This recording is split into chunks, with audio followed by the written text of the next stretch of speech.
Hey, this is JD Frost. Welcome to the Daily Ledger podcast. Thank you so much for tuning in.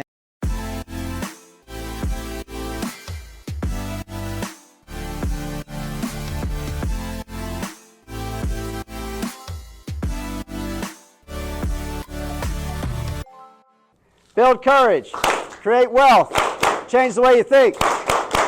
Woo! All right.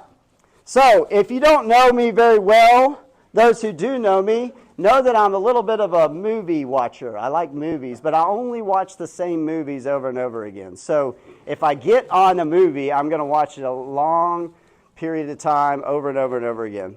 And if it's on TV, like I am going to stop what I'm doing and finish watching the movie.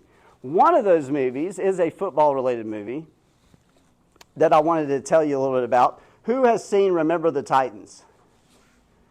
Wow, love lots of... Okay, so Remember the Titans. Let me summarize it a little bit for you if you haven't seen it before. But Remember the Titans basically has these, it's in the midst of segregation. These two schools are coming together, black school, white school, they're coming together, and they are forced to start this football team, and the white coach basically gets kicked out, and the black coach comes in, and you can imagine there's a lot of turmoil at the very beginning. I grew up watching Remember the Titans like in high school, and like my Bible study leader in high school, T.W. Francescan, Tarbell knows, used to show us Remember the Titans like all the time. But humor me for a minute. So we're watching Remember the Titans. And in the story, they go to a football camp, and when they get there, the coach is like, you got to have a shirt and tie on, you're going to sit on this bus, and we're going to go to camp. And when they get on the buses, there's two buses. There ends up being a white bus and a black bus. And he gets off there, and he's like, guys, no, you can't do this. Like, y'all got to get together. Like, you and you are partners. And so he matched people up that didn't look like each other so that they would get to know each other. And you can imagine when they went to football camp, it just did not go well. I mean, people were fighting, people were disgruntled. And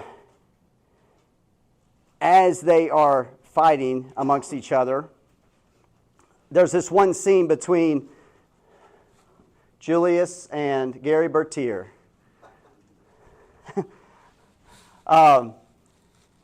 Julius and Gary Bertier. And so Gary's the captain of the football team, and Julius isn't the captain, but they're both linebackers, and they're like, man, I cannot do this 2-a-day, 3-a-day practices anymore. I need to learn about your family. You need to learn about my family. Let's just check the box and just get this over with, because I don't really give a damn about you. And Gary accuses Julius basically of saying, hey, you're out there playing selfish football. All you're doing is just caring about yourself. You're not blocking. You're not tackling. You're not helping anybody. You're only looking out for yourself and trying to make yourself look good. And Julius comes back and says, man, I'm going to look out for me. I'm going to look out for mine, because that's all that matters, because this team is not really a team. It really isn't a team. And Gary says, man, that is the worst attitude I've ever heard in my life. And Julius comes back and says, attitude reflects leadership, Captain. And that line sticks with me all the time, and especially with what we're doing right now together as a team. So our attitudes are reflected by the leadership, the way we talk, the way we instruct, the way we show how to do things. It might take repetition. It might take some mess-ups. There's going to be some failures. Fail means first attempt in learning. First attempt in learning. Failing is a good thing. Failing happens. Failing is a part of life. And the more that we embrace that, the more that we're going to be able to help our clients. So in Remember the Titans, they finally start to come together, and they have this ability to communicate. They start running plays. And the coaching staff starts to kind of have some disagreements too. The white coach basically says to the black coach, he's like, hey, your playbook's pretty skinny. Like, there's not a lot of plays in here. Like, you're not getting creative. Like, this is going to be boring for the players. And the black coach is like, it's just like Novocaine. Use enough and it works. If you use it enough, it'll work. These 4 foundations that we use at CROFT and Frost, That's how we build courage and create wealth. That's how we do it. That's the playbook. That's how we talk. It's how we communicate. It's how we know what to say when a client is mad. It's how we know what to say when they're disgruntled, when they're confused, when they're scared. And most of the time when people are disgruntled, confused, and scared, it's because they don't know what's next. They don't know what's around the corner. They don't know what step to take. You are the people to show them what the next step to take is. And all they got to do is take one step. Just one step. That's all they need to know is what the next step is. It doesn't have to be the end goal. It's just got to be that next step. So our playbook is the 4 foundations of wealth creation. Now, as the story went on, the coach, he was like, we're going to be perfect in every way. You will be perfect, he says. We're not going to be perfect. We are not going to be perfect, and that's okay. Progress over perfection. Progress over perfection. Oh, I don't remember what the 3rd foundation is. Let me remind you. It's to protect your income. Nobody's expected to memorize anything. Progress over perfection. They actually start playing games and remember the Titans, and they start winning. And, as they're winning, like they're kind of getting surprised. They're like, man, okay, like they're winning. Like, wow, this is like, it's working. We're all really different, but we're winning, and it's working. And then all of a sudden the school starts to get behind them because they're like, wow, this football team's like winning, and we're behind them. But there's still some people that just can't get their arms around all this new change. They can't embrace it. Even Gary Bertier's mom, who he is the leader of the team, she cannot embrace it. She doesn't understand why he starts hanging out with Julius.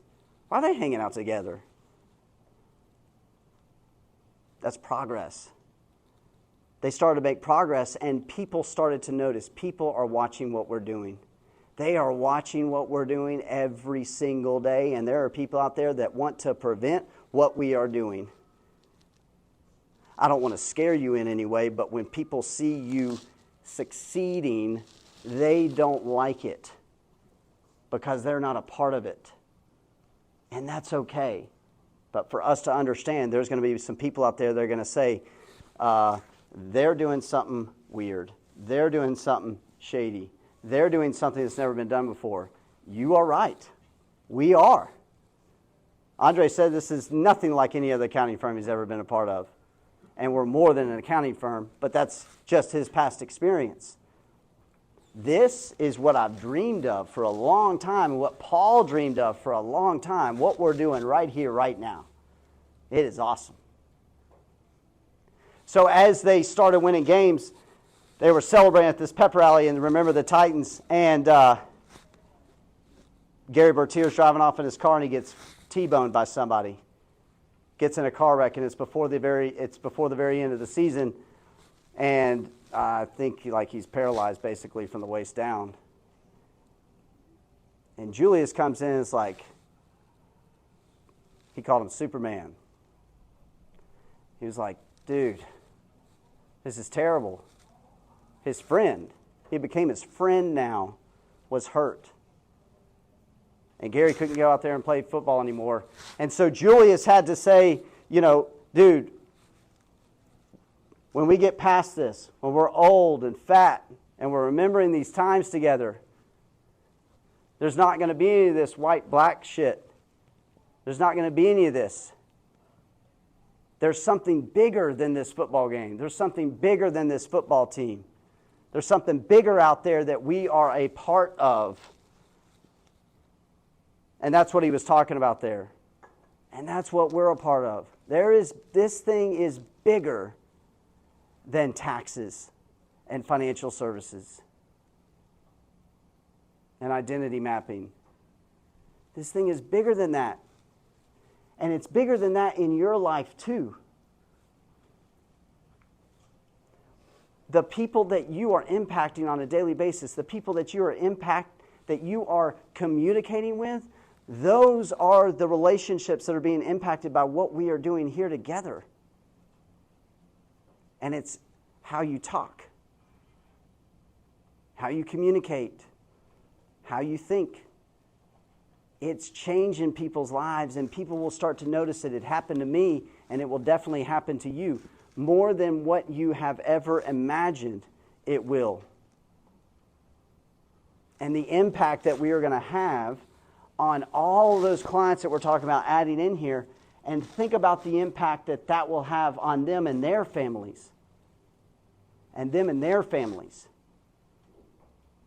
Generations are changed by what we're doing at CROFT and Frost, because it's been generational change in my life. And remember, the Titans, they end up playing this game at the very end. And one of the scenes earlier at the football camp, this kind of hotshot quarterback comes in. He's from California. He's got this golden hair, that's there. Sunshine. So Sunshine comes in, and he can throw the ball like crazy, man. Like, he is really, really good. Like, he can do it. And he's kind of an outsider himself. But towards the end, he doesn't really have the starting quarterback position. He's got, kind of second string. But towards the end, this main guy named Rev, he gets hurt. So he can't, he can't be the quarterback. And so Sunshine's got to go in. He's like, I can't do this. I can't do this. I can't do this. I don't have it. I'm not ready for this. He's like, you got to lead your team. And he told him some story about having 12 brothers and sisters, and it's hilarious because he really didn't. But he goes in there and he actually performs. And what I love at the very end, there's this play where they have to do a trick play finally. They can't use the same playbook. They got to do something a little bit different because this other coach has their offense figured out. They got it figured out. They got to do something different. They got to change a little bit. They got to adapt a little bit. And they do this trick play. And the trick play involves the other hurt quarterback basically running down the field, and the quarterback that wasn't prepared, that wasn't ready, that didn't think that he could do it, he's blocking for him the whole way. They had to get in different positions than what they were used to, but it didn't matter because they were going to accomplish the goal and win every single game of the season. And I love that picture that we're able to see, that hopefully you will be able to kind of keep in your mind as we are going through the 4 foundations of wealth creation, in your mind when we're going through our daily routine, in your mind when we are doing the run-of-the-mill every day, got to get up and go to work kind of a thing, that sometimes you might be put into a position that you aren't comfortable with. Sometimes you might be put and asked to do something you might not be comfortable with. But you do it because it's what's best for the team.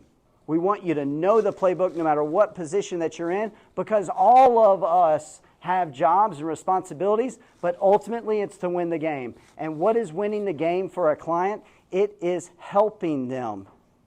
Help me. I need help. And caring for them.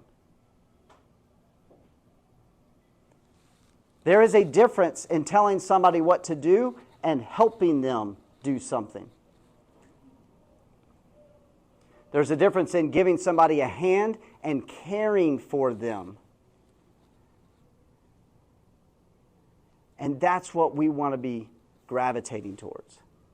I really appreciate you listening to the Daily Ledger podcast. Thank you so much for tuning in. Hope you have a great day.